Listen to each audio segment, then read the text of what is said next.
For God so loved the world that he gave his only Son, that whoever believes in him would not perish, but have life eternal. Kuko Imana yakunze abari mu isi, byatumye itanga umwana wayo w'ikinege, kugira ngo umwizera wese atarimbuka, ahubwo ahabwe ubugingo buhoraho.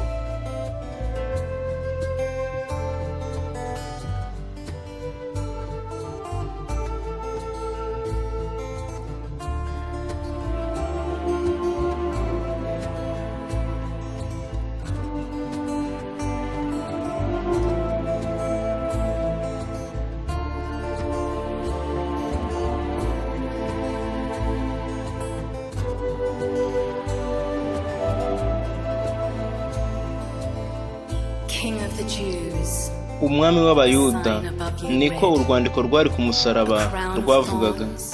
Ikamba ry'amahwa ryagushyizwe ku mutwe, ari nako ushinyagurirwa bagushyiraho ibirego. Nta mbabazi bakugiriye.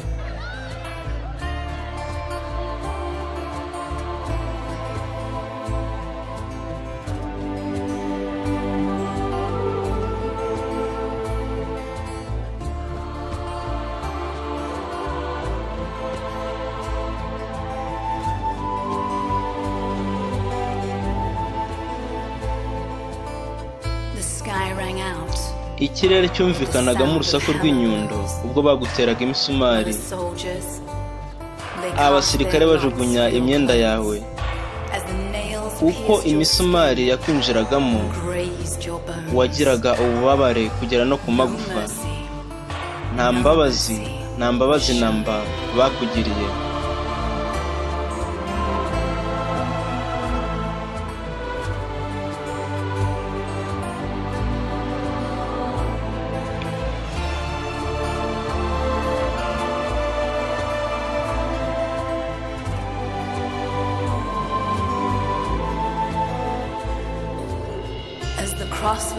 Igihe umusaraba wazamurwaga ugashyirwa mu mwanya,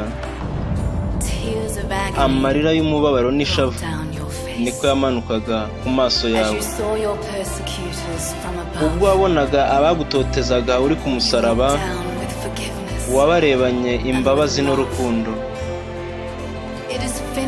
Mu ijwi rirenga uravuga uti, birarangiye.